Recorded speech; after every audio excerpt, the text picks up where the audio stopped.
हिमाचल प्रदेश में हाल ही में बढ़ती अपराध और हिंसा की घटनाओं को लेकर आम जनता के बीच भारी असंतोष और चिंता देखने को मिल रही है। शिमला में हिमदर्शन चैनल के द्वारा नागरिकों से खुलकर बातचीत की गई।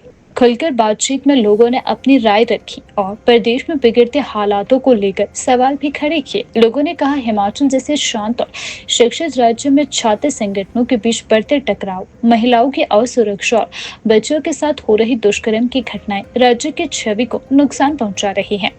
बातचीत के दौरान लोगों ने हाल ही में हिमाचल प्रदेश विश्वविद्यालय एचपीयू में एबीवीपी और एसएफआई के बीच हुए टकराव का जिक्र करते हुए कहा कि यह घटना केवल छात्र राजनीति का मुद्दा नहीं है, बल्कि प्रदेश में शैक्षणिक माहौल को बिगाड़ने वाला संकेत भी है। लोगों ने मांग की कि सरकार को कड़े कानून लागू करने चाहिए और शैक्षणिक संस्थानों में अनुशासन और सुरक्षा पर विशेष ध्यान देना चाहिए।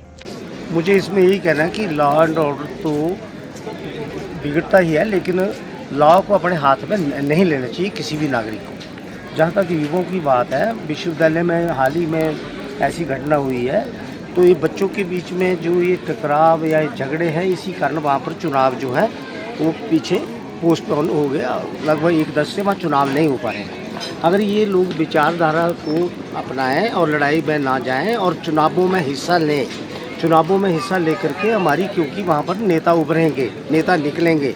आज भी प्रदेश सरकार हो, विपक्ष हो, बहुत से लोग हमारे वहाँ से निकले हैं।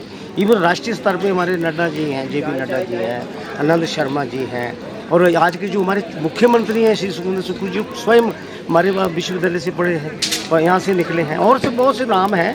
मुझे तो इतना ही कहना कि विचारधारा का आदान प्रदान जो है होता रहना चाहिए, लेकिन झगड़े अच्छे नहीं हैं। झगड़ों के कारण ही चुनावी प्रक्रिया रुकी, और ये लोकतंत्र के लिए बहुत बड़ी अच्छी बात नहीं है कि हमारे चुनावी वजह से जो लोग इतने निकल के बाहर आने थे, वो इस लड़ाई झगड़ों की भेंट चढ़ रही है, सारी चुनावी बातें।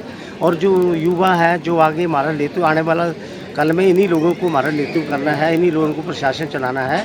तो मैं तो यही कहूँगा कि हमारे जो विश्वविद्यालय में डीन स्टूडेंट्स वेलफेयर हैं, या कोई जो कल्चरल एक्टिविटीज़ होती हैं, या और कोई डिबेट्स होती है, डिक्लेमेशन टेस्ट होते हैं, पर बच्चों को ऐसी चीज़ों में बिजी करना चाहिए ऐसे, और उनको जो है क्लासरूम में भी और जहाँ भी मौका मिले उनको जो है किस्म की काउंसलिंग जैसी होनी चाहिए, और पेरेंट्स की भी मीट समय पर करते रहना चाहिए, उनकी भी इन्वॉल्वमेंट करनी चाहिए, और शहर के नागरिकों को भी उसमें अगर बीच में कभी कभी साल में 1-2 बार ऐसी बैठकें कर लें, क्योंकि बच्चे भी पढ़ने आते हैं, लड़ने नहीं आते हैं, पर जो लड़ाई कर लेते हैं वो लड़ाई ना हो, उसके लिए मुझे समझता है कि हमें ये कुछ ना कुछ अपने लेवल पे कुछ करना चाहिए। क्योंकि जहाँ महाविद्यालय होगा, जहाँ विश्वविद्यालय होगा, वहाँ तो युवा ही होंगे, और जब युवा होंगे तो उनको सही दिशा देने का काम हमें करना है। उसमें प्रदेश सरकार को भी रुचि लेनी चाहिए।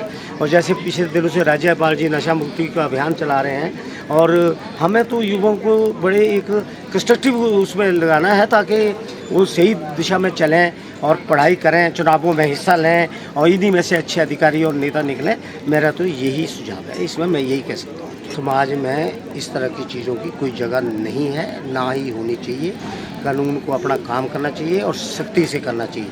ये सिर्फ प्रदेश की बात नहीं है, सारे देश में भी आप देखो, और कितनी बड़ी बड़ी घटनाएं घट जाती हैं, और अखबारों की सुर्खियों में ऐसी घटनाएं रहती हैं। और इसके लिए अगर सीधा जो है, वो तो यही मैं कह सकता हूँ कि वो सरकारें हों, और चाहे केंद्र में हों, प्रदेश में हों, या सामाजिक संगठन हों, और जो कानून हैं हमारे, उनकी ठीक से उनका लागू होना बड़ा ज़रूरी है। ये बातें अच्छी नहीं हैं।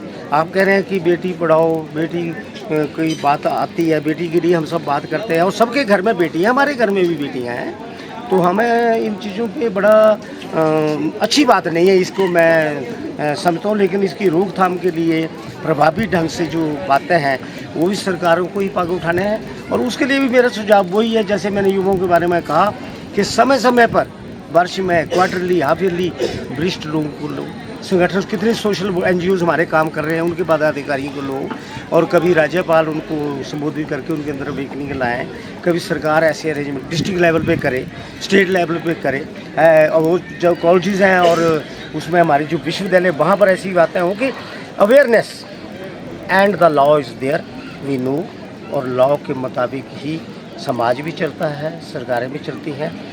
जो ये घटनाएं हुई हैं, इनको हम अच्छा नहीं मानते, और आगे ना हो उसके लिए प्रभावी जो है ढंग से काम होना चाहिए।